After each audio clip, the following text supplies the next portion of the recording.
my channel. Today we are going to learn Chapter 3, Our Changing Earth. Class 7, Geography. In the first chapter, we learned that lithosphere is the solid crust or the hard top layer of the earth. This lithosphere is broken into a number of plates known as the lithospheric plates. These lithospheric plates move around very slowly, just a few millimeters each year. This is because of the movement of the molten magma inside the earth. The molten magma inside the earth moves in a circular manner as shown in the activity. To learn more about the movement of molten magma, we have to read an activity.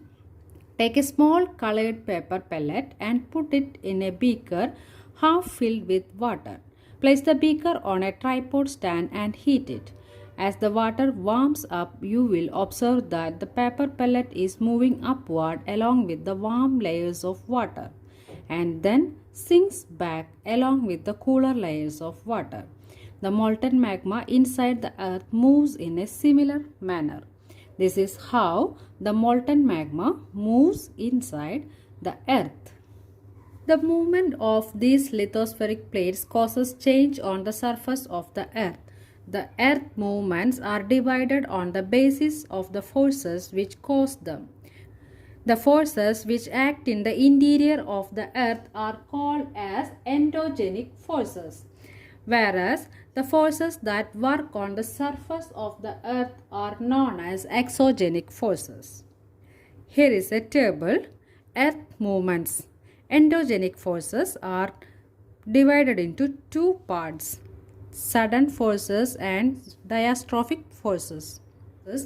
The sudden forces includes earthquake, volcano and landslides, whereas diastrophic forces includes building mountains. Exogenic forces are erosional and depositional. They are river, wind, sea waves and glaciers. The endogenic forces sometimes produce sudden movements and at the other times produce slow movements. Sudden movements like earthquakes and volcanoes cause mass destruction over the surface of the earth. In this picture of volcano, we can see the mantle, crust, magma chamber and the vent. Through the vent, the lava comes out. The mouth of the volcano is known as crater, through which the gases and ash comes out.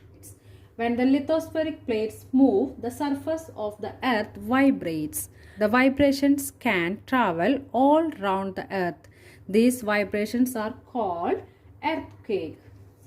The place in the crust where the movement starts is called the focus. The place on the surface above the focus is known as the epicenter. Vibrations travel outwards from the epicenter as waves.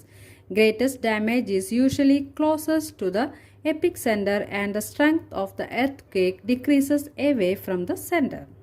This picture gives an idea of the origin of an earthquake.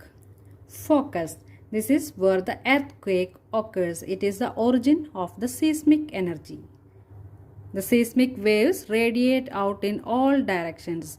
The place on the surface above the focus is known as the epicenter and there is also plate boundary. Although earthquakes cannot be predicted, the impact can certainly be minimized if we are prepared beforehand. Some common earthquake prediction methods adopted locally by people include studying animal behavior. Fish in the ponds get agitated, snakes come to the surface. An earthquake is measured with a machine called seismograph. The magnitude of the earthquake is measured on the Richter scale. An earthquake of 2.0 or less can be felt only a little. An earthquake over 5.0 can cause damage from things falling. A 6.0 or higher magnitude is considered very strong and 7.0 is classified as major earthquake. This is the end of part 1. of Chapter 3 Our Changing Earth, Class 7 Geography. If you like this video, please like, share and subscribe. Thank you.